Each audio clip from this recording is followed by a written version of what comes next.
D'abord, c'est pas une émission, c'est pas ce que j'ai ressenti et c'est pas ce que je pensais de télé-réalité.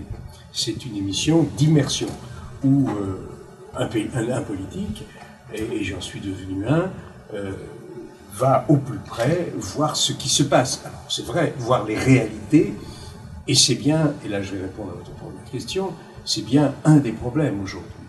C'est pas un constat d'échec de voir ou de penser que les élus sont coupés des réalités, c'est que certes nous vivons comme les autres, mais nous ne sommes pas au cœur de l'entreprise, nous ne sommes pas au cœur d'un service d'urgence en l'occurrence, nous ne sommes pas dans une exploitation agricole, dans un pôle emploi, et il est, à mon sens, indispensable que nous les élus qui prétendons connaître tout, en tout cas qui parlons de tout, et qui décidons de tout dans les assemblées, connaissions au mieux ce qui se passe et les problèmes auxquels sont confrontés nos compatriotes, les entreprises, les institutions.